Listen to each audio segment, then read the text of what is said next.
Doctor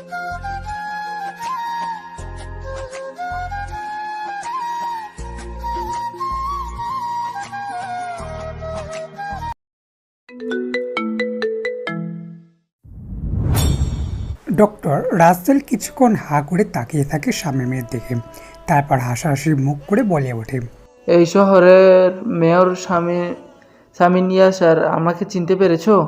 Shamim রাসেলের দিকে হাত বাড়িয়ে দেয়। Rasel, first bencher, roll number 3। Rasel হেসে ফেলে, অত্যন্ত আন্তরিকতার সাথে শামীমের সাথে কোলাকুলি করে। শামীমের দিকে তাকিয়ে বলে, তুমি ব্যাক বেঞ্চার হলেও তোমার স্মৃতিশক্তি প্রখর শামিন। এত বছর পরেও মনে রেখেছো আমাকে। শামীম মৃদু হাসে। রাসেল আলোর দিকে তাকিয়ে শামীমকে বলে, ওয়াইফ? শামীম মাথা নাড়ায়। বুঝলাম। রোগী কে হয়? শ্বশুর? হ্যাঁ রাসেল। রাসেল একটা গভীর নিঃশ্বাস ফেলে বলে, আই সি। ওনার এখন কী অবস্থা? দেখো শামিন, ওনার আগে থেকেই ডায়াবেটিস এবং হার্টের অসুখ ছিল। এত সব ঝুঁকি একটু বেশি। আর তাছাড়া ওনার এখন আনতে অনেকটাই দেরি করে ফেলেছে।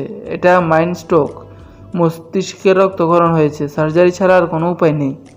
শামীম আলোর মুখের দিকে তাকায়।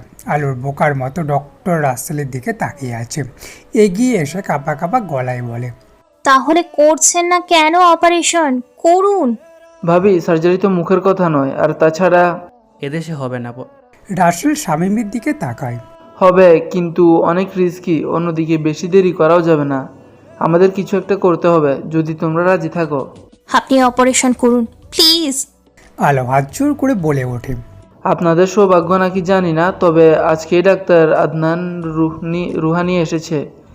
যদি বন্ডে সই করে দেন তাহলে আমরা এগোতে পারি। আলো কেঁপে উঠে কথাটা শুনে ভীত কণ্ঠে বলে। বন্ডে কেন সই করতে হবে? রাসেল নিচু স্বরে বলে, বললাম না অনেক রিস্কি, কিছু একটা হয়ে গেলে। রেহানা আর্তনাদ করে ওঠে। আজান মাকে আঁকলে নেয়। আলো গলায় জমে থাকা কান্নাটা গিলে ফেলে একটা গভীর নিঃশ্বাস ফেলে বলে, ঠিক আছে, কোনো অসুবিধা নেই। আরেকটা বিষয়, অপারেশনটা খুব ব্যয়বহুল। তুমি এসব নিয়ে ভেবো না রাসেল, আমি আছি। শামীম কথাটা বলার সাথে সাথে আলো চেঁচিয়ে ওঠে। না। শামীম এবং রাসেল তারা মুখের দিকে তাকায়। আলো শামীমের দিকে তাকিয়ে দাঁতে দাঁত চেপে বলে, প্রয়োজন নেই, একেবারেই প্রয়োজন নেই ইয়াসার মির্জা। সেটা বলো, 1000 টাকার বিষয় না এটা। আলো শামীমের দিকে এগিয়ে যায়, তেজি কণ্ঠে বলে, আপনি ভাবলেন কি করে আমি আপনার টাকায় আমার আব্বুর অপারেশন করাবো? রাসেল একবার শামীম একবার আলোর দিকে তাকায়। শামীম আলোকে বলে, কি করবে তুমি? আমাদের যেটুকু আছে সেটাই যথেষ্ট। আপনার মতো ক্রিমিনালের টাকায় আমার আব্বুর জীবন বাঁচলে অমন জীবনের দরকার নেই। চোখের পানি মুছিয়ে রেহানার দিকে তাকিয়ে বলে, আমি আব্বুর সেভিংস থেকে টাকা তুলতে চাই আম্মু। নমিনি তো তুমি, কিন্তু মনে হচ্ছে বেশ দেরি হবে তাতে। তুমি আমার বিয়ের জন্য যে গয়নাগুলো গড়িয়েছিলে ওগুলো বিক্রি করতে চাচ্ছি আজ রাতের মধ্যে। শামীম কয়েক মুহূর্ত চুপ করে দাঁড়িয়ে থাকে।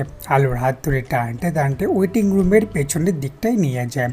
দেওয়ালের সাথে ঠেস ধরে ধমকে সুরে বলে ওঠে, বেশি বুঝবে না আলো, তুমি ঠিক নেই, আমাকে সামলাতে দাও সবটা। আলো শামীমকে ধাক্কা দিয়ে বলে, কেন? কে হন আপনি আমাদের? কেউ না, একজন অপরাধী আমি, একজন দোষী। ধরে নাও এই সবটা আমার বলের মাসুল। আলো তাচ্ছিল্যের হাসি হাসে। ভুলের মাসুল চাই না আমি। আপনার অন্যায়ের শাস্তি ছাড়া আমি কিছুই চাই না। দরকার নেই এসবের, যান এখান থেকে। এমন সময় হন্তদন্ত হয়ে ইসমাম এসে দাঁড়িয়ে পড়ে সেখানে। তার পেছনে ঈশিতা। ইসমাম আলোর আর শামীমের দিকে তাকিয়ে বলে ওঠে, ভাইয়া। শামীম ওদের দিকে তাকায়। ঈশিতাকে দেখতে পেয়ে বলে, ইস্যু, এই অর্ধ উন্মাদ মেয়েটিকে ধরে রাখো, আমার কিছু কাজ আছে। আতাউর আলবের সার্জারি হবে। আলো চেঁচাতে থাকে, সবসময় নিজের ক্ষমতার জোর, গায়ের জোর, অর্থের জোর দেখাবেন না ইয়াসার মির্জা। ইসমাম বলে ওঠে। অদ্রি। তারপর কথাটা ফিরিয়ে নিয়ে নিজেকে সামলে নিয়ে বলে, ভাবি, আপনি শান্ত হন, এখন মাথা ঠান্ডা রাখার সময়। আলো এক পলক ইসমামের দিকে তাকিয়ে ছুটে চলে যায় রেহানার কাছে। শামীম কিছুক্ষণ সেখানে দাঁড়িয়ে থেকে ডক্টর রাসেলের কাছে চলে যায়। ভাবি, ঈশিতা হুট করে কি মনে করে আলোকে ভাবি ডেকে ফেলে। আলো রেহানাকে আঁকলে ধরে বসেছিল। মাথা তুলে ঈশিতার দিকে তাকায়। আজান আয়াত দুটোর একটা বেঞ্চিতে মাথা নিচু করে বসে আছে। ঈশিতা আলোর পাশে বসে রেহানার দিকে তাকিয়ে বলে, আন্টির শরীরটা খুব খারাপ, সম্ভবত হসপিটালের পাশেই আমার এক ফ্রেন্ডের বাসা। তুমি চাইলে আমি আন্টিকে সেখানে নিয়ে যেতে পারি। আন্টি একটু রেস্ট নিত। অপারেশন সকাল 7টায়। দরকার নেই। নিচু স্বরে কিন্তু দৃঢ় কণ্ঠে বলে ওঠে রেহানা। তারপর আজানের দিকে তাকিয়ে বলে, তোর দাদির খোঁজ নিয়েছিস? রেহানা দু চোখ বন্ধ করে ফেলে। ঈশিতা উঠে দাঁড়ায়। তখনই একজন নার্স এসে বলে, আমি। নিস্তেজ কণ্ঠে জবাব দেয় আলো। আলো একটা ধাক্কার মতো খায়, কিন্তু নিজেকে দ্রুতই সামলে নিয়ে সে ধীরে ধীরে উঠে দাঁড়ায়। দু কদম হেঁটে সামনে এগোতেই মাথা ঘুরে পড়ে যেতে নিলে ঈশিতা ধরে ফেলে। ঈশিতা নরম গলায় বলে, আমি তোমাকে ধরে রাখছি ভাবি, তুমি চলো। ডক্টর রাসেলের কেবিনের শামীম এবং ইসমাম দুজনেই দুটো চেয়ারে বসে আছে। আলো গিয়ে কেবিনের দরজার কাছে দাঁড়ায়। ইসমাম আলোকে দেখতে পেয়ে চেয়ার ছেড়ে উঠে দাঁড়ায়। আলো গিয়ে চেয়ারটাতে বসে পড়ে। তার দৃষ্টি ডক্টর রাসেলের দিকে। রাসেল আলোর দিকে একটা কাগজ এগিয়ে দিয়ে বলে, এটাতে সই করতে হবে ভাবি। কাঁপা কাঁপা হাতে আলো কাগজটা নেয়। কিছুক্ষণ কাগজটার দিকে তাকিয়ে থেকে মুখ তুলে একে একে সবার দিকে তাকায়। ঈশিতা আলোর কাঁধে হাত রেখে নরম গলায় বলে, সব ঠিক হবে, কিচ্ছু হবে না তোমার বাবার। শামীম চুপ করে বসে আছে। আলো ধীরে ধীরে কাগজটায় সই করে ডক্টর রাসেলের দিকে এগিয়ে দেয়। রাসেল বলে, এখন তোমরা অপেক্ষা করো, আমরা ডাক্তাররা আগে একটা মিটিং করব। তোমরা ধৈর্য ধরো, আল্লাহকে ডাকো। আলো উঠে চলে যায়। শামীম ঈশিতার দিকে তাকিয়ে বলে, কিছু খাওয়া ওদেরকে।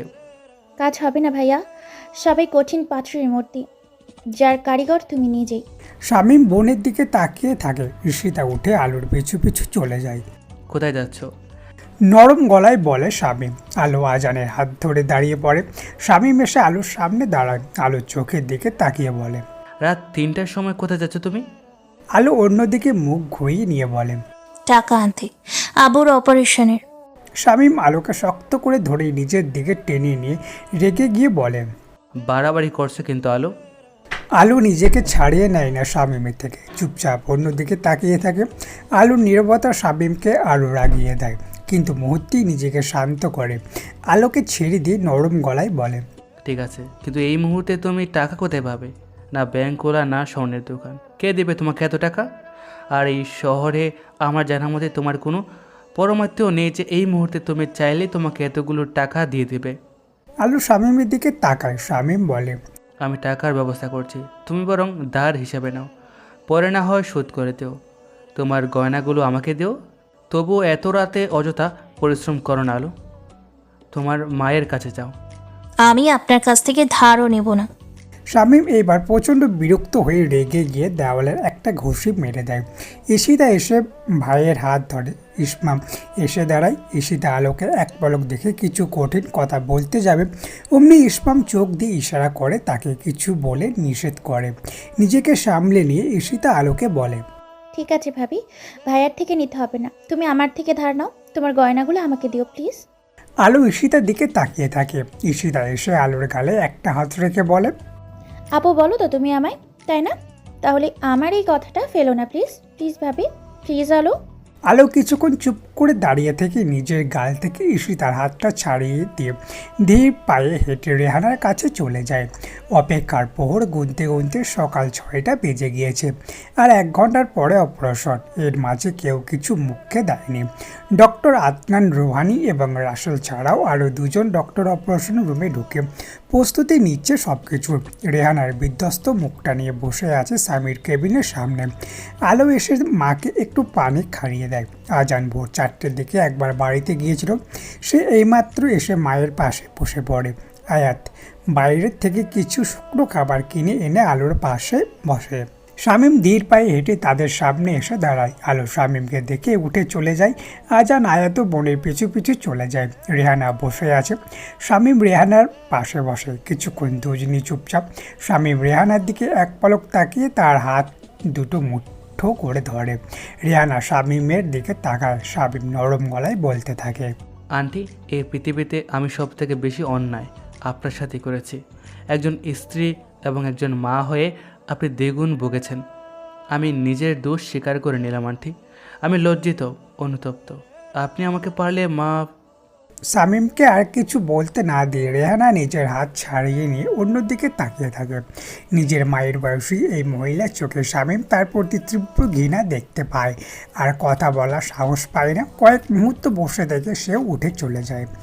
আতাউর আলমকে অপারেশন থিয়েটারে নিয়ে যাওয়া হয়েছে। ওয়েটিং রুমে সবাই অপেক্ষা করছে একটা ভালো খবর শোনার। একজন মেয়ে অপেক্ষা করছে তার বাবার জন্য, দুজন ছেলে অপেক্ষা করছে তার বাবার জন্য, একজন স্ত্রী অপেক্ষা করছে তার স্বামীর জন্য, একজন অপরাধী অপেক্ষা করছে একটা স্বস্তির সংবাদ যাতে তাকে আর কোনো দোষের ভাগদারি না হতে হয়। তাই ইলামের নাম্বার থেকে অনবরত ফোন আসছে।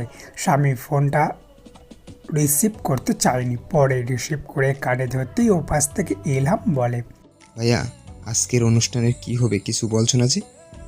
এখানে সব কিছু আয়োজন করা হয়ে গিয়েছে? শামীম কিছু মুহূর্ত চুপ করে থেকে বলে, অনুষ্ঠান হবে, লোকজনকে খাইয়ে সবটা বুঝিয়ে বলবি। এখানে সার্জারি চলছে। ইমতিয়াজ মির্জা ইলহামের হাত থেকে ফোনটা নিয়ে শামীমকে বলে, কি ধরনের রসিকতা শুরু করেছো তুমি? এত বড় অনুষ্ঠানের আয়োজন করে এখন বলছো আসতে পারবো না? বড় বউ ছাড়া রিসেপশন হবে? হ্যাঁ হবে, লোকজন যেন পেট ভরে খেয়ে চলে যায়। ঋতুকে বলো সবটা দেখতে। সামিন, তুমি কি শুরু করেছো একটু বলবে? ওখানে কি করছো তুমি? এখানে আমার একজন আত্মীয়র মৃত্যুর সাথে পাঞ্জা লড়ছে, সম্পর্কে তিনি আমার শ্বশুর। এখানে আমার টাকাটা জরুরি বাবা। লোকজনকে তুমি আর ইলহাম ম্যানেজ করো। কোন সাংবাদিক এলে বলবে যা কথা জানার ইয়াসার মির্জার কাছ থেকে জানতে। রাখছি। ফোনটা কেটে দেয় শামীম আলোর দিকে তাকায়। বেঞ্চির উপরে পা উঠিয়ে হাঁটুতে মাথা রেখে গুটিয়ে বসে আছে। একে একে আতাউর আলমের পরিবারের প্রত্যেকের মুখের দিকে তাকায় শামীম। সেখানে থেকে চলে যায়। তারপর সোজা 3তলা নামে সে। এই হসপিটালে জামিল অ্যাডমিট 304 নাম্বার কেবিনে। পর্দা সরাতেই দেখে জামিলের মাথায় হাত দিয়ে বসে আছে হেনা। শামীমকে দেখে হেনা উঠে দাঁড়ায়। শামীম নিচু স্বরে বলে, উঠতে হবে না, তুমি বসো। হেনা বসে পড়ে। শামীম জামিলের কাছে এগিয়ে যায়। জামিল তার ইয়াসার ভাইয়ের দিকে তাকিয়ে আছে, ক্ষীণ কণ্ঠে বলে, সার্জারি শেষ হয়েছে? না, চলছে। কি অদ্ভুত তাই না ভাই? এক সময় এই আতাউর আলমকে 2 বেলা তুলোধন করতেন আর এখন? শামীম জামিলের বেডের একপাশে বসে জামিলের হেনার দিকে তাকিয়ে বলে, তুমি একটু বাইরে যাবে হেনা? ভাইয়ার সাথে আমার একটু কথা আছে। হেনা উঠে চলে যায়। শামীম জামিলের দিকে তাকিয়ে আছে। জামিল বলতে থাকে, সেদিন আমি ওদের সামনে আপনাকে লজ্জা দিতে চাইনি ভাই, তাই বলিনি যে আপনি ঘোর অন্যায় করেছেন। আতাউর আলম যদি দোষী থাকতো তবুও তার শাস্তি তার মেয়ে কেন পাবে? খুব আহত হয়েছি আমি ভাই। আপনাকে আমি এই দুনিয়ার কারো সামনে ছোট করতে পারবো না, কিন্তু সত্যি ভাই আপনি মহা অন্যায় করে ফেলেছেন। শামীম জামিলের দিকে তাকিয়ে থাকে। তার কথা শুনে টানা 4 ঘন্টা অপারেশনের ইতি টেনে ডক্টর রাসেল অপারেশন থিয়েটার থেকে বের হয়। শামীম তার কাছে যাওয়ার আগে আলো ছুটে যায়। শামীম দাঁড়িয়ে পড়ে আলো কাঁপা কাঁপা গলায় বলে, কি হয়েছে ডক্টর? মুখের উপর থেকে মাস্ক খুলে নিয়ে ডক্টর রাসেল একটা মিলানো হেসে বলে ওঠে, অপারেশন ঠিকঠাকভাবে হয়েছে ভাবি? আলো শান্ত হতে পারে না, একটা গভীর নিঃশ্বাস ফেলে বলে, বাঁচবে তো আব্বু? ভাবি দেখুন, আগে বলেছি এটা রিস্কি। আপনার বাবাকে আইসিইউতে শিফট করা হবে, এখনো কিছু বলা যাচ্ছে না। আলো দুপায় পিছিয়ে গিয়ে একটা বেঞ্চিতে ধপ করে বসে পড়ে। ইসপাম গিয়ে ডক্টর রাসেলকে বলে, ওনার কন্ডিশন কীরকম? মানে ধরুন আনুমানিক কখন জ্ঞান ফিরবে বলে আশা করা যায়? জ্ঞান তো এত তাড়াতাড়ি ফিরবে না, তবে হ্যাঁ 70% চান্স আছে। আগামী 72 ঘন্টার মধ্যে রোগী রেসপন্স করবে, বাকিটা তো সৃষ্টিকর্তার ইচ্ছা। রেহানা ফুপিয়ে ফুপিয়ে কাঁদছে আজান এবং আয়াত। শামীম কিছুক্ষণ তাদের দেখে ঈশিতাকে বলে, ওনাদের বাড়িতে নিয়ে চলে এসো। এখানে ওনার মেয়ে থাকবে সম্ভবত। ওনারা চলে যাক, হসপিটালের থেকে তো কোনো লাভ নেই সবার। তারপর আজান আয়াতের দিকে তাকিয়ে ধমকের সুরে বলে, মেয়েদের মধ্যে প্যাচ করে কাঁদছো কেন? তোমার আপুকে দেখে কিছু শিখতে পারো না? সে সহজে কাঁদে। রেহানা কান্না থামে কঠিন গলায় বলে ওঠে, আমি আমার স্বামীর কাছে থাকবো, তুমি কে ঠিক করার সবটা? শামীম রেহানার দিকে তাকিয়ে চেঁচিয়ে বলে ওঠে, আপনার জামাই আমি, আপনার মেয়ের স্বামী। এখন যেটা বলছি সেটা চুপচাপ করুন, নত ধরে বেঁধে বাড়িতে রেখে আসবো। সবাই চুপ করে শোনে শামীমের কথা। কিছুক্ষণ পর শামীম বলে ওঠে, হসপিটাল থেকে আপনি কি করবেন? আপনি নিচে হাই ব্লাড প্রেশারে ঢুকে এখন যদি একটা অঘটন ঘটিয়ে ফেলেন ভোগান্তি তো আপনার ছেলে মেয়েদের হবে। ঈশিতা রেহানার পাশে বসে নরম গলায় বলে, আন্টি দোহাই আপনার, আজান আয়াতের নিয়ে চলে যান, এখানে থাকার কোনো মানে নেই। আলো তো আছে, ও সবটা দেখবে। রেহানা মাথা তুলে এক পলক ঈশিতাকে দেখে উঠে দাঁড়ায়। ধীর পায়ে হেঁটে আইসিইউর কাছে গিয়ে আতাউর আলমের নিথর শরীরটা দেখে কিছুক্ষণ তাকিয়ে থাকে। পাশে বসে আর চোখে আলোকে দেখে এক পলক তাকায় সে। মাথা নিচু করে বসে আছে আলো, শামীমের হাতে টিস্যু পেপার মোড়ানো একটা স্যান্ডউইচ। কিছুক্ষণ চুপচাপ বসে থেকে অনেকটাই সাহস নিয়ে সে স্যান্ডউইচটা আলোর দিকে এগিয়ে দেয়। নরম গলায় বলে, রাত থেকে কিছু খাওনি, এখন দুপুর 1:30 বেজে গিয়েছে, এটা অন্তত মুখে দাও। আলো এক পলক স্যান্ডউইচটার দিকে তাকিয়ে চোখ সরিয়ে নিয়ে ঠান্ডা গলায় বলে, এসব বন্ধ করুন। আমি কথা দিচ্ছি আমি আপনার নামে কোনো মামলা করব না, কোনো স্টেপ নেব না আপনার বিরুদ্ধে। আপনি নিশ্চিন্তে থাকুন, আপনি শুধু এখান থেকে চলে যান। আমার আপনাকে দেখলে যন্ত্রণা হচ্ছে খুব। এসব কথার সাথে তোমার এটা খাওয়ার কোনো সম্পর্ক নেই আলু, তুমি এটা খাও। কিছুক্ষণ চুপ করে বসে থেকে আলো হাত বাড়িয়ে স্যান্ডউইচটা নিয়ে নেয়। স্যান্ডউইচটার দিকে কিছুক্ষণ তাকিয়ে থেকে একটা কামড় বসায় তাতে। শামীম আলোকে দেখে কিছুটা স্বস্তি পায়, পানির বোতলটা এগিয়ে দেয় আলোর দিকে।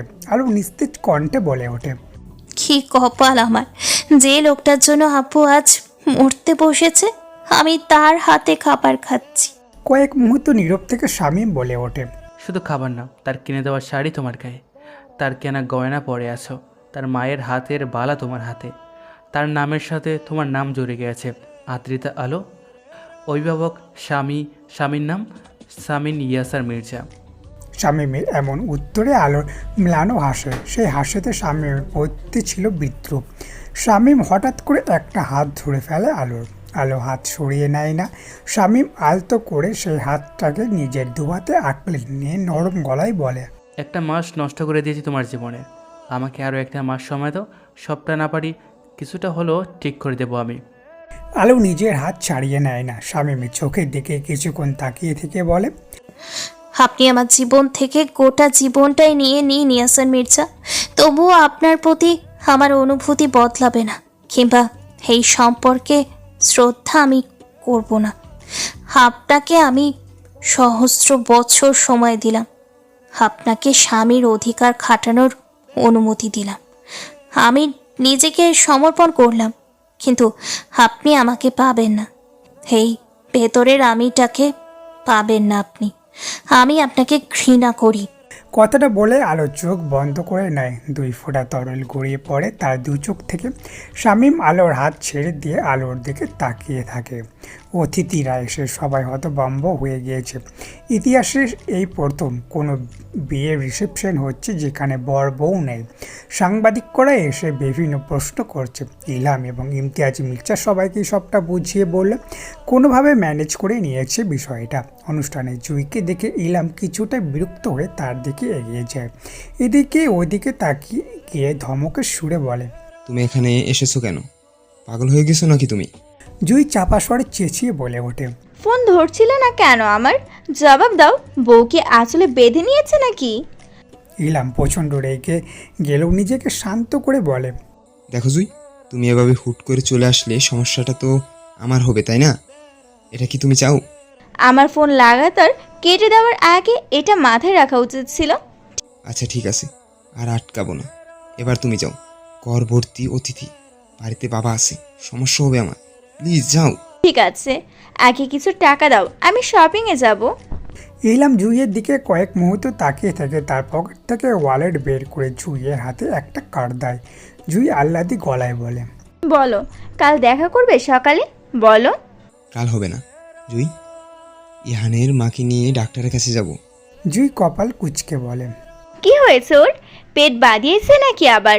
দেখো ইলহাম, যদি এমন কিছু হয় তাহলে ওর অ্যাবর্শন করাবে তুমি, মাইন্ড ইট। ইলহাম রেগে গিয়ে বলে, স্টপ জুই, এখন যাও প্লিজ। জুই চলে যায়। ইলহাম কিছুক্ষণ ওখানে থেকে ঘুরে দাঁড়াতেই দেখে ঋতু তার দিকে তাকিয়ে আছে। তার চোখ দুটো ভেজা। ইলহাম কিছু বলার আগেই ঋতু চলে যায় সেখান থেকে। বিকেল 3টের দিকে রেহানা আজান আয়াতকে নিয়ে আবারও এসেছিল হসপিটালে। সন্ধ্যার দিকে তাদেরকে বাড়ি পাঠিয়ে দিয়েছে আলো, বলেছে সে একাই থাকতে পারবে। শামীম এসে পেছন থেকে আলোকে ডেকে ওঠে। আলো, আলো ঘুরে তাকায়। শামীম নরম গলায় বলে, অনেক রাত হয়েছে, কাল রাত থেকে ঘুমাওনি, বাড়ি চলো, একটু ঘুমিয়ে নেবে। এখানে থাকার কোনো প্রয়োজন নেই, নার্স ঠিক করে রেখেছি আমি, কোনো অসুবিধা হবে না। আমার আব্বুর কাছ থেকে আমাকে কোথাও নিয়ে যেতে পারবেন না। নিচু স্বরে কিন্তু তেজি কণ্ঠে বলে ওঠে আলো। শামীম আলোর দিকে তাকিয়ে থাকে কিছুক্ষণ, তারপর বলে, ঠিক আছে থাকো, আমি আশেপাশে আছি, প্রয়োজন হলে ডেকে নিও। ইসমাম এসে শামীমের পেছনে দাঁড়িয়ে বলে, তুমিও তো ঘুমাওনি ভাইয়া, তুমি বাড়িতে যাও, আমি আছি। না তুই যা, তোদের কষ্ট করার কোনো মানে হয় না ছোটো। জোরাজুরি করে ভাইয়ার সাথে পারা যাবে না। ইসমাম হাল ছেড়ে দিয়ে আলোর দিকে এক পলক তাকায়, তারপর চলে যায় সে। ঘুরে ফিরে ওয়েটিং রুমে এসে দেখে আলো বসে আছে চুপচাপ, ঘুমে তার চোখ বুজে আসে। ওয়েটিং রুমে তারা দুজন এখন পুরোপুরি হসপিটাল নিস্তব্ধ। শামীম এগিয়ে গিয়ে আলোর পাশে বসে। আলো বসে বসে ঢুকছে। শামীমের উপস্থিতি সে টের পায়নি। কয়েক পলক আলোকে দেখে শামীম বলে ওঠে, ভেতরে কেবিন রয়েছে, অন্তত সেখানে গিয়ে ঘুমাও। আলো লাফিয়ে ওঠে। শামীম বলে, সরি, ভয় পেয়ে যাবে বুঝিনি, বলেছি ভিতরে কেবিন আছে, সেখানে গিয়ে ঘুমাও। এভাবে বসে বসে তো ঘুমানো যায় না। আলো কপাল কুঁচকে বলে, চোখটা একটু লেগে গিয়েছিল, ঘুমাইনি, এখানেই ঠিক আছি আমি। শামীম কিছুক্ষণ শীতল চোখে আলোর দিকে তাকিয়ে থাকে, তারপর উঠে দাঁড়িয়ে শার্টের হাতা ফোল্ড করতে থাকে। আলো তার দিকে তাকিয়ে আছে। শামীম আলোর চোখের দিকে এক পলক তাকিয়ে আলোকে পাজা কোলে করে তুলে নেয়। নিজেকে ছাড়ানোর প্রচেষ্টা করে আলো ব্যর্থ হয়। সোজা হেঁটে একটা কেবিনে ঢুকে একটা বেডের উপর আলোকে বসিয়ে দেয় শামীম। আলো তার দিকে রাগে দৃষ্টিতে তাকিয়ে আছে। শামীম আলো চোখের দিকে তাকিয়ে খুবই ঠান্ডা ভাবে বলে, এখন এখানে চুপচাপ শুয়ে না পড়লে এক চোর মেরে সামনের পাটির দাঁত সবগুলো ফেলে দিব। আসিয়া, তোকে দেবদাস মুভিতে ফার্স্ট করে যেতে পারি, লুকটা একেবারে পারফেক্ট। ফুয়াদ শামীমের দিকে তাকিয়ে কথাটা বলে। শামীম দিকে তাকায়। শামীম এমনভাবে ড্রাইভ করছে। ফুয়াদ বলে, সেদিন রাতে তোর সাথে খুব খারাপ ব্যবহার করেছি, আসলে রাইসের সাথে ঝগড়া হয়েছিল, তুই কি এখনো রেগে? না। এক শব্দে জবাব দেয় শামীম। 2 রাত না ঘুমিয়েছিলি? না, গতকাল শেষ রাতের দিকে একটু ঘুমিয়েছিলাম, তাও বসে বসে। এখন পুরো শরীর ভেঙে ঘুম আসছে, বাইরে থেকে একটু ঘুমাবো। আলো কি করেছে? কাঁদছে খুব? না, প্রথমে খুব কেঁদেছিল, এখন স্বাভাবিক, শুধু আমাকে থেকে খেপে যায়। তো যাচ্ছিস না কেন সামনে? হেল্প করলে আড়াল থেকেও তো করা যায়। আমার বউ, আমি সামনে যাব না? ফুয়াদ শামীমের দিকে তাকায়, তারপর বলে ওঠে, আমার দাদি তোর কপালে তিলটা দেখে সবসময় বলতো তুই নাকি বউ পাগলা হবি, দাদির কথা মিলে যাচ্ছে। শামীম মিলানো হাসে। ফুয়াদদের অফিসের সামনে ফুয়াদকে নামিয়ে দিয়ে সোজা শান্তিনীড়ে ছুটে যায় তার গাড়ি। ধীর পায়ে বাড়িতে ঢুকে দেখে ক্যাটারিং সার্ভিসের লোকেরা সব কিছু গুছিয়ে নিয়ে চলে যাচ্ছে। ইমতিয়াজ মির্জা লিভিং রুমে ইহানকে কোলে নিয়ে বসেছিল। শামীমকে দেখে উঠে দাঁড়িয়ে যায়, গম্ভীর কণ্ঠে বলে, দাঁড়াও। শামীম দাঁড়ায় না, একটা হাই তুলে বলে, ঘুমাবো বাবা, দাঁড়ানোর সময় নেই। সিঁড়ি বেয়ে ইসমাম নামে শামীমকে দেখে বলে, তুমি এসে গিয়েছো? আমি হসপিটালে যাচ্ছিলাম ভাইয়া।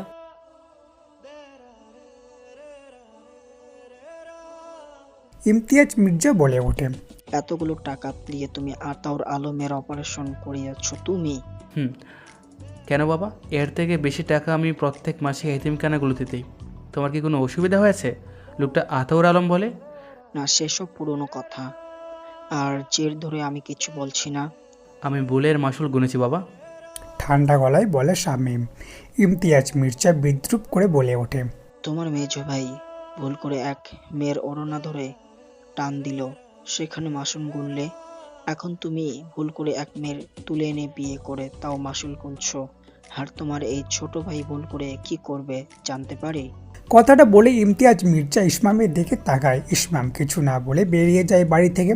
শামীম বাবার দিকে কয়েক মুহূর্ত তাকিয়ে থেকে সিঁড়ি বেয়ে উপরে উঠে যায়। ঘরে ঢুকে অনেকটাই সময় নিয়ে শাওয়ার নিয়ে ওয়াশরুম থেকে বেরিয়ে আসে। ফোনের রিংটোন বেজে যাচ্ছে। তোয়ালে দিয়ে মাথা মুছতে মুছতে ফোনটা রিসিভ করে কানে ধরে। কিরে শামিনিয়া স্যার, শেষমেশ আতাউর আলমের মেয়েকে? সাগরে কণ্ঠ পেয়ে শামীম ফোন কেটে দিতে যাবে, তখনই সাগর বলে ওঠে, খবরদার ফোন কাটবি না শামিন। আগে বল, তুই আমাকে লিস্টটা পেতে দিসনি কেন শালা? জামিলের গায়ে হাত তুলেছে তোর বাপের লোক। আমার দুর্বল জায়গায় আঘাত করতে আসলে আমিও তার ঠিক আসল জায়গায় আঘাত করি। তোকে আর তোর বাপকে সিটি কলেজের ছেলেপুলে দিয়ে পিটিয়ে মারার থেকে ভাবলাম প্রাণে না মেরে দনে মারি। কেমন লাগছে এখন? কথাটা বলে শামীম কুৎসিত একটা গালি দেয় সাগরকে। সাগর গালিটা গায়ে না মেখে ঠান্ডা গলায় বলে, তোর খুব খারাপ অবস্থা করে সারবো শামিন। আমাকে তুই খুব ভালো করে চিনিস। এত বড় ক্ষতি আমি হজম করব না কিন্তু। শামীম একটা বাঁকা হাসি দিয়ে ফোন কেটে দেয়। তোয়ালে দিয়ে মাথাটা ভালো করে মুছে তোয়ালেটা দূরে ছুঁড়ে মারে, বিছানার গা এলিয়ে দেয়। ঘুম চোখে তলিয়ে আসে। ফ্লাইওভারে সাইড থেকে ফোন আসছে, সেখানে গিয়ে একটিবার দেখে আসা দরকার।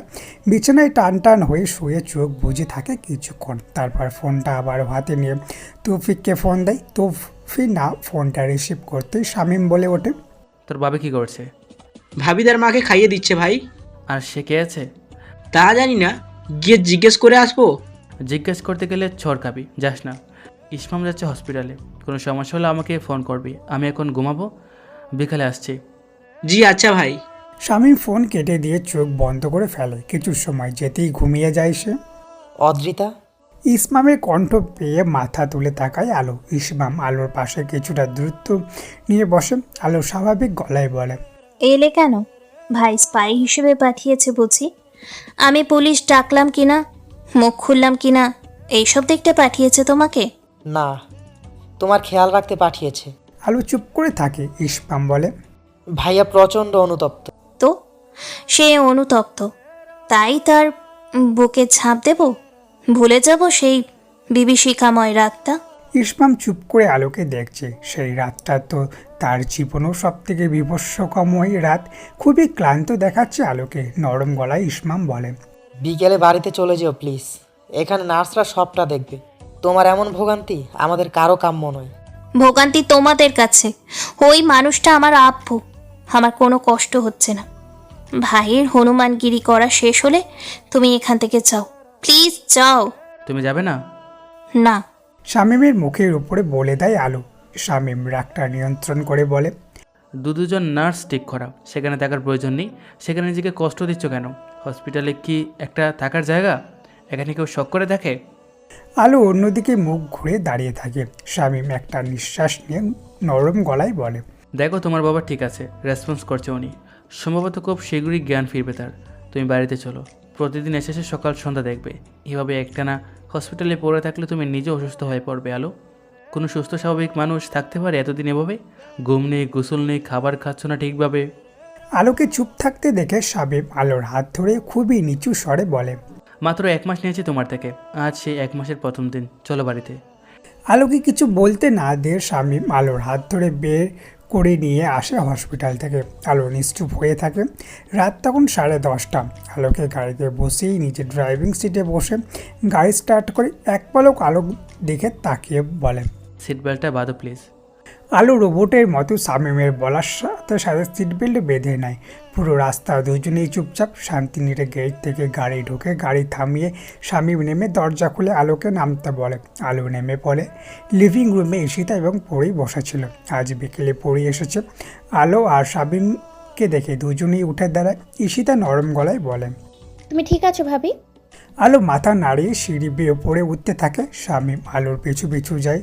ঘরে ঢুকে আলো 1 মিনিট চুপ করে দাঁড়িয়ে থেকে আলমারি কাজটায় যায়। তারপর একটা আকাশি রঙের সুতির শাড়ি বের করে ওয়াশরুমে ঢোকে। শামীম দরজা বন্ধ করে গায়ের শার্টটা পাল্টে নিয়ে একটা বালিশ এনে ডিভানে রেখে বসে পড়ে। দীর্ঘ সময় অতিবাহিত হয়। আলো ওয়াশরুম থেকে বের হয় না। শামীম ঘড়ির দিকে তাকিয়ে দেখে আলো প্রায় 45 মিনিট ধরে গোসল করছে। কিছু সময় যেতেই খট করে ওয়াশরুমে দরজা খোলার আওয়াজ হয়। ধীর পায়ে আলো বের হয়ে আসে। মাথায় তোয়ালে জড়িয়ে রেখেছে, শাড়ির আঁচল টেনে ডান কাঁধে তুলে রেখেছে। মাথা ঘুরিয়ে আলুর মুখের দিকে তাকাতেই শামীম অপলক দৃষ্টিতে তাকিয়ে থাকে। আলুর দিকে। আকাশে কেন আহামরি সুন্দর রং না, অথচ এই শ্যামলা বর্ণের মেয়েটিকে কি ভীষণ মানিয়েছে।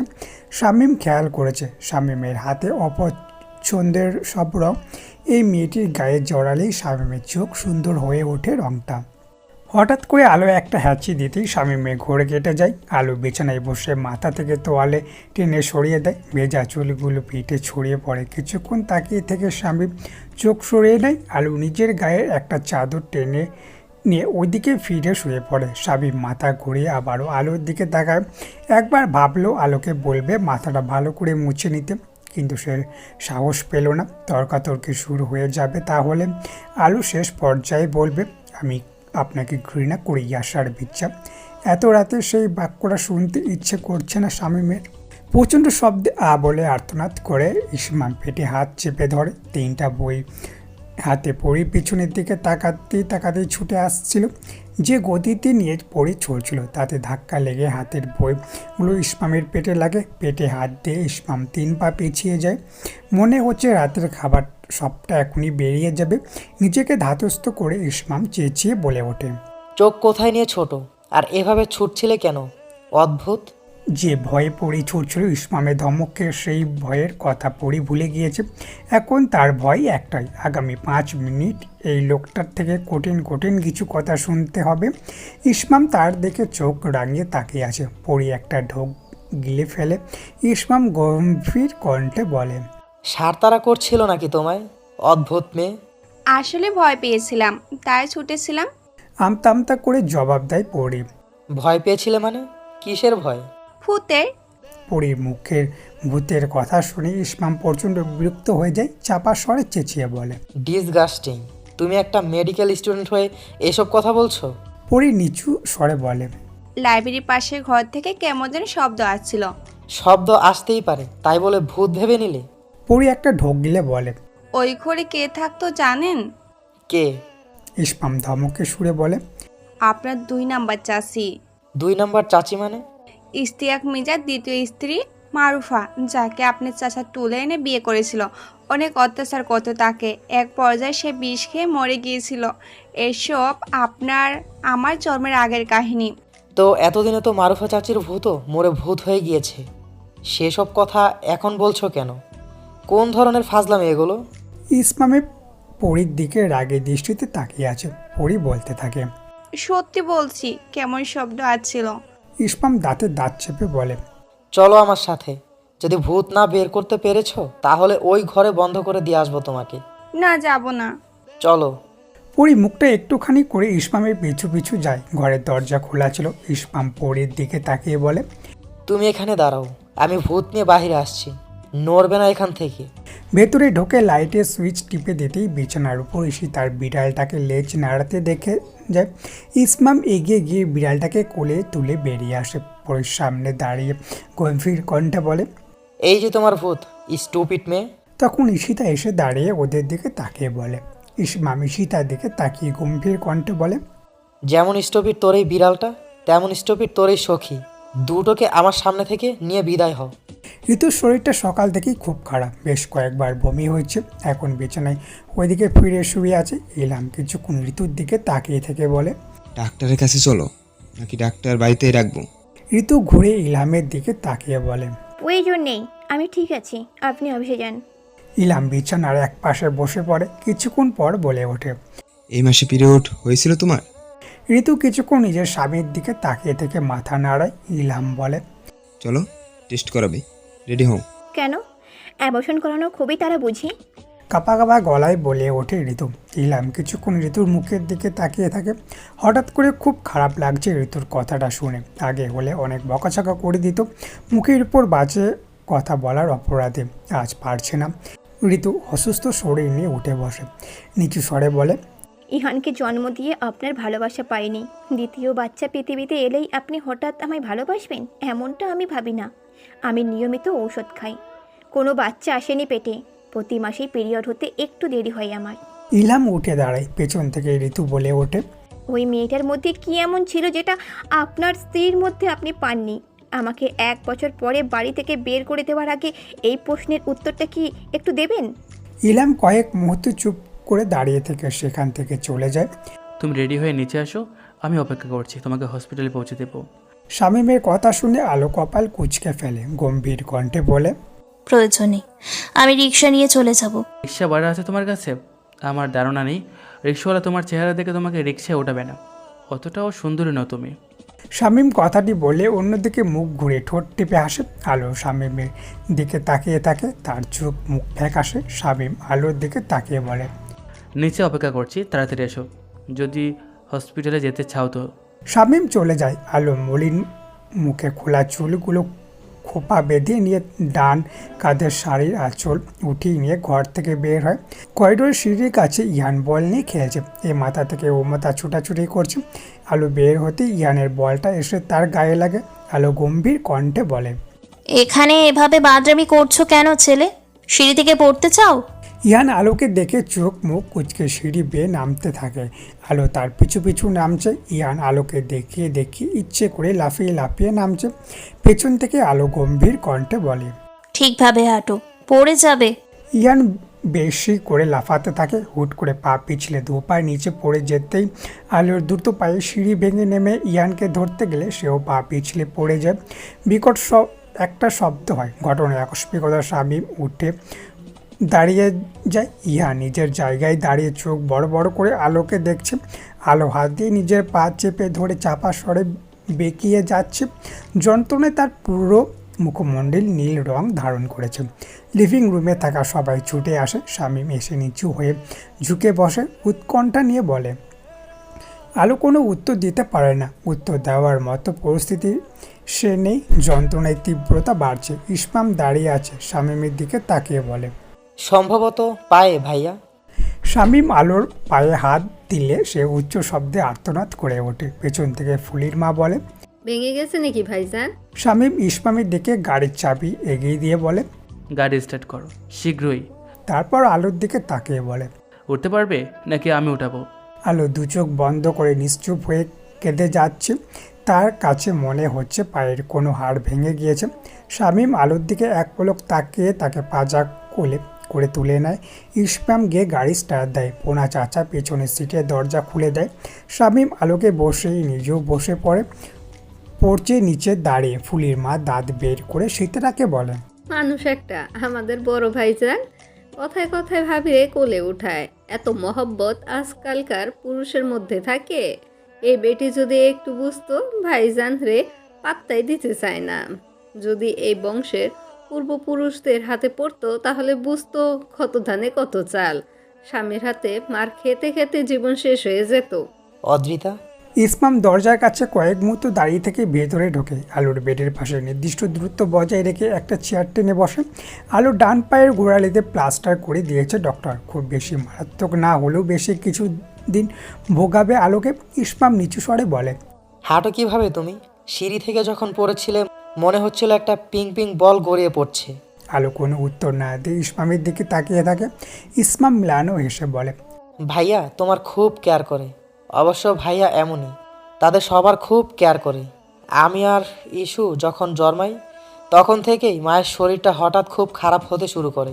বছরের 8 মাস অসুস্থ থাকতো। ভাইয়া আমাকে আর ইস্যুকে দেখভাল করতো বলতে গেলে। সেজন্য মায়ের পরে ভাইয়ের সাথে আমার সখ্যতা বেশি। এইসব কথা আমাকে বলছো কেন? ঠান্ডা গলায় বলে আলো। ইসমাম আলোর দিকে তাকিয়ে বলে, দেখো ভাইয়া তোমাকে খুব ভালো রাখবে, বোঝাই যাচ্ছে। আমাকে সান্ত্বনা দিচ্ছ? না, নিজেকে দিচ্ছি। আলো ইসমামের চোখের দিকে তাকিয়ে থাকে। ইসমাম কিছু সময় চুপ থেকে বলে ওঠে, আমার একটা প্রিয় মানুষ আমার আরেকটা প্রিয় মানুষের কাছে ভালো থাকবে, যত্নে থাকবে, নিরাপদে থাকবে। এটা আমার কাছে অনেক বড় একটা সান্ত্বনা অদ্রিতা। আলো ইসমামের কথায় কিছুক্ষণ চুপ করে থেকে বলে, বিয়ে করে নাও ইসমাম, একটা ভালো মেয়ে দেখে বিয়ে করে নাও। ইসমাম হেসে ফেলে। আলোর দিকে তাকিয়ে বলে, ভাবিগিরি দেখাচ্ছ? তুমিও তো ভাইয়ের অনুমানগিরি করছো, ভাইয়ের দালালি করো। ইসমাম চুপ হয়ে যায়। আলো বলে, তোমার প্রিয় আদর্শবান ভাইয়া আমাকে একটা রাতের গোটা এক জন্মের বিভীষিকা দেখিয়ে দিয়েছিল। এখন আবার আমার সাথে নতুন গেম খেলার চেষ্টা করছে। গত একটা মাস আমাকে ভয় দেখিয়ে বন্দি করে রেখেছিল। এখন আবার আমাকে মুগ্ধ করতে আমার কাছ থেকে আরও একটা মাস সময় চাচ্ছে। আমার অনুভূতি নাকি পাল্টে দেবে। আলো কথা বলার মাঝে শামীম এসে ভেতরে ঢোকে। ইসমাম উঠে দাঁড়ায়। শামীম বলে, উঠলি কেন বস? ইসমাম নিচু স্বরে বলে, ভাবির বাবার এখন কি অবস্থা? সব ঠিকঠাক, কোনো সমস্যা নেই, এখন শুধু জ্ঞান ফেরার অপেক্ষায়। ইসমাম ভাইয়ের দিকে একটা চেয়ার এগিয়ে দিয়ে বলে, বসো ভাইয়া, আমি আসছি। কথাটা বলে ইসমাম চলে যায়। শামীম মাথা ঘুরিয়ে আলোর দিকে তাকায়, তারপর চেয়ারে বসতে বসতে বলে, হসপিটালটা পুরো আমার পারিবারিক হসপিটাল হয়ে গিয়েছে। আমার ছোটো ভাই, আমার শ্বশুর, আমার বউ সবাই রোগী। আলো মাথা ঘুরিয়ে অন্যদিকে তাকিয়ে থাকে। শামীম বলে, কী করছিলে তখন? সিঁড়িতে দৌড়ঝাঁপ দিচ্ছিলে কেন? ইহানকে তাড়া করছিলে মারার জন্য? আলো মাথা ঘুরিয়ে তাকায়, অবাক কণ্ঠে বলে, আমি একটা ছোট্ট বাচ্চাকে মারার জন্য তাড়া করব? তুমি যে ধরনের মেয়ে করতে পারো, তোমাকে বিশ্বাস কি? ঠান্ডা গলায় বলে শামীম। আলো কপাল কুঁচকে শামীমের দিকে তাকিয়ে থাকে। শামীম আলোর দিকে চোখ রেখে বলে, তুমি আমাকে ছেড়ে চলে যেতে চাইলে আর সৃষ্টিকর্তা তোমার ঠ্যাং ভেঙে দিল। এই ফেরাউনটার প্রতি সৃষ্টিকর্তার কত মায়া দেখছো আসিয়া?